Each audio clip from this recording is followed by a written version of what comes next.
तो आज के वीडियो में हम एक्सप्लेन करेंगे सोलो लेवलिंग रैग्नारॉक सीजन 2 के एपिसोड 6 को। उससे पहले गाइस जो भी इस चैनल पर न्यू आए हो सब्सक्राइब दिस चैनल। उसी के साथ प्रीवियस वीडियो में जिसने फास्ट कमेंट किया था तेजरा जाना ब्रो, उनको भी दिल से shout out. So guys previous video के आखिर में हमने देखा था जब जिनहो कॉल करके मिस्टर जिनचुल को सुहो के बारे में बताता है तो मिस्टर जिनचुल तो सुहो के बारे में सुन के काफी ज्यादा हैरान था।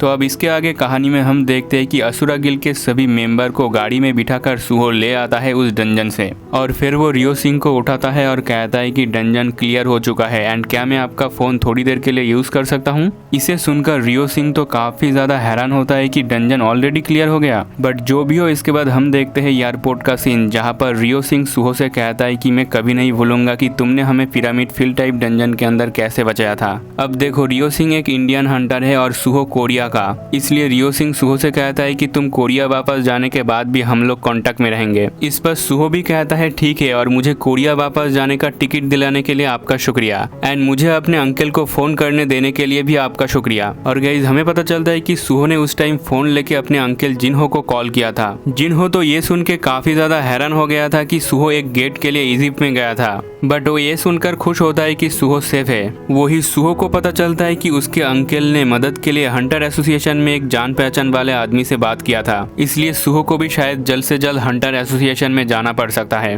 और फिर रियो जाने से पहले सुहो से कहता है कि ये बहुत ही अजीब घटना था। एक क्रोकोडाइल टाइप मैजिक बीस्ट जो एक एस रैंक हंटर के बराबर था, लेकिन उसने अपने आप से ही डंजन को छोड़ दिया और डंजन कोलैप्स हो गया। इस पर सुहो कहता है कि हाँ हम बहुत लकी थे, लेकिन बंदा अपने मन में कहता है कि मैं इनको नहीं बता सकता कि एम्यूट के साथ क्या हुआ है। और फिर हमें थोड़ा सा पास्ट का सीन दिखाया जाता है शैडो डंजन में जहाँ पर सुहो एम्यूट के चेन को एट द एंड रिलीज नहीं कर पाया एंड इसी वजह से वो इस शैडो डंजन को भी छोड़ के नहीं जा सकता बिकॉज ऑफ दिस चेन। सुहो एम्यूट से कहता है कि मैं तुम्हारे सील को रिलीज नहीं कर पाया, इसलिए शायद तुम भी अपने प्रॉमिस को नहीं निभाओगे। एम्यूट सुहो से कहता है कि इसके बारे में ज्यादा मत सोचो, तुमने तो बस मुझे उस डंजन से बाहर निकलने का वादा किया था। और फिर हमें पता चलता है एम्यूट के चेन का जो हुक है वो इस शैडो डंजन के अंदर काफी बड़े एरिया में फैला हुआ है, जिस वजह से वो यहाँ पर काफी हद तक फ्रीली घूम सकता है एंड ये जगह उस मकबरे के तुलना में काफी ज्यादा कंफर्टेबल भी है उसके लिए। सुहो भी अपने मन में सोचता है कि एम्यूट को शायद ये जगह काफी ज्यादा पसंद आया है और तभी एम्यूट सुहो को पकड़ता है और उसे लेके जंप लगा के एक बिल्डिंग के ऊपर आ जाता है एंड एम्यूट कहता है कि इस बड़े से जगह के नेचर को मैं धीरे धीरे महसूस कर सकता हूँ जिसकी मुझे चाहत थी और जैसा कि मैंने आपको प्रॉमिस किया था मैं आपको फॉलो करूंगा यंग मोनार्क।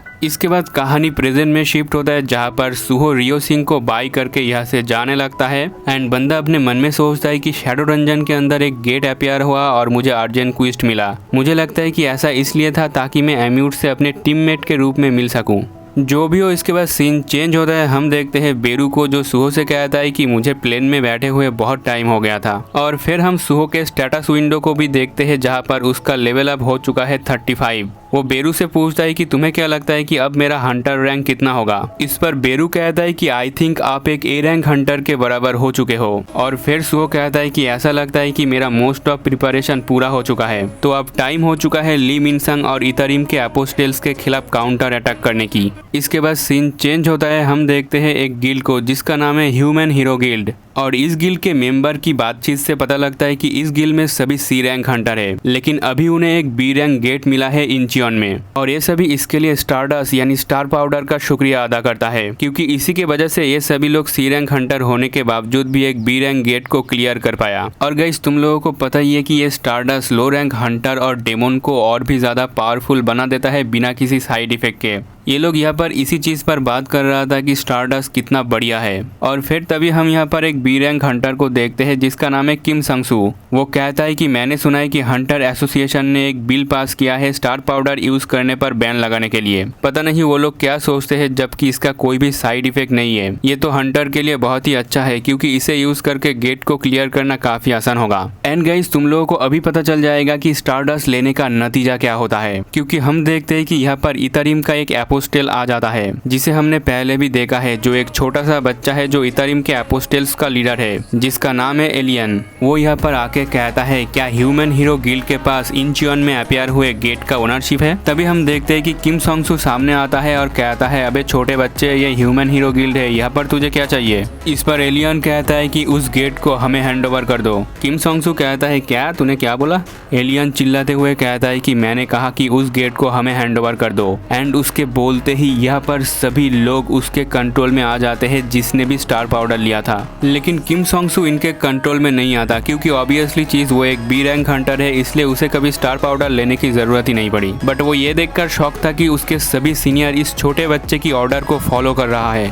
और फिर एलियन कहता है कि हमारा क्रिएटर बिना किसी मास्टर वाले इस दुनिया पर कब्जा करना चाहता है, इसलिए मैं यहाँ पर पृथ्वी पर आया हूँ उनकी इच्छा को पूरी करने के लिए। अब देखो ये बात तो किम सोंग सू को बिल्कुल भी समझ में नहीं आ रहा था, लेकिन एलियन अपने बातों को कंटिन्यू करते हुए कहता है कि इस दुनिया में आने के बाद मेरे दिमाग में कुछ सवाल है। वो कहता है कि क्रिएशन को क्रिएटर की हर इच्छा को पूरी करने के लिए बनाया जाता है, बट तुम ह्यूमंस ने अपने जिंदगी में दूसरा पर्पस ढूंढ लिया है और तुम लोग अपनी इच्छा के आधार पर आगे बढ़ते हो एंड तुम लोग क्रिएशन के कोई भी इच्छा को भी पूरा नहीं करते। ये सब सुनकर किम सोंग को आ जाता है बहुत ज्यादा गुस्सा। वो तलवार निकल के कहता है भाड़ में गया तेरा क्रिएटर, तू जल्द से जल्द मेरे सीनियर को वापस नॉर्मल कर दे। किम सोंग सू ये भी कहता है कि तुम शायद किसी कल्ट से जुड़े हो, लेकिन तुम एक बच्चे हो, अगर तुम ऐसा ही करते रहोगे तो मैं तुम्हें अपनी मनमानी करने नहीं दूंगा। वही एलियन तो ये कल्ट वाला बात सुन के बहुत ज्यादा गुस्सा हो जाता है। वो कहता है कि तुम्हारी हिम्मत कैसे हुई हमारे क्रिएटर की मजाक उड़ाने की। लेकिन हम देखते हैं कि किम सोंग सू अपने तलवार लेके आगे बढ़ता है इसे मारने के लिए। वही अब हम एपोस्टेल्स का लीडर एलियन का थोड़ा पावर देखते हैं। वो अपने तलवार पर पावर को एम्पलीफाई करके किम सोंग सू को बीच में से फाड़ के रख देता है। इसके बाद एलियन यहाँ से जाते हुए सबको कहता है कि इस जगह को क्लीन अप कर दो एंड यहाँ पर तुम लोगों ने जो कुछ भी देखा है उसे भूल जाओ। और एलियन यहाँ से जाते हुए अपने मन में कहता है कि फ्री विल क्या होता है, सभी क्रिएशन अपने क्रिएटर की इच्छा पूरी करने के लिए पैदा होता है, लेकिन इस यूनिवर्स की क्रिएशन ने अपनी इच्छा से अपने क्रिएटर को मार डाला। जो भी हो, इसके बाद सीन चेंज होता है। हम एक दूसरे जगह को देखते हैं जहाँ पर सभी लोग एलियन के कंट्रोल में होता है और इन लोगों ने यहाँ पर एक मैजिक बीस्ट को मार गिराया है। और गाइस ये जो मैजिक बीस्ट है ये एक डायमेंशनल रेफ्यूजी है जो डायमेंशनल रिफ्ट के अंदर घूम रहा था और एलियन इसे ग्रे के तरह ही यूज करने वाला है इसके आंखों के अंदर कुछ इम्प्लांट करके। हम देखते हैं कि एलियन इसके आंखों के अंदर वो चीज इम्प्लांट कर देता है और कहता है बाहर जाओ और जितना चाहे उतना तबाही मचाओ, क्योंकि मुझे इस दुनिया की थोड़ी और इन्वेस्टिगेशन करनी होगी और ये सब हमारे क्रिएशन की इच्छा को पूरा करने के लिए होगा। एंड इसी के साथ आज का ये एपिसोड भी यहाँ पर खत्म होता है। तो गाइज आज के वीडियो में तुम लोगों ने देखा स्टार पाउडर यानी स्टारडस्ट कितना भयंकर तबाही मचा सकता है, क्योंकि इसे लेने वाला सभी लोग इथरियम का गुलाम बन जाएगा। वही दूसरी तरफ हमने देखा सुहो अब इथरियम के एपोस्टेल और ली मिन संग के साथ फाइट करने वाला है। तो आप लोग कमेंट में बताना कि आप लोग कितना एक्साइटेड हो इस फाइट को देखने के लिए। अपना ओपिनियन कमेंट में जरूर शेयर करना। एंड एनिमी रिलेटेड कुछ भी सवाल अगर आपको मुझसे पूछना है तो आप लोग मुझे इंस्टाग्राम में DM कर सकते हो। तो आज के लिए बस इतना ही, मिलते हैं नेक्स्ट वीडियो में, तब तक के लिए बाय बाय।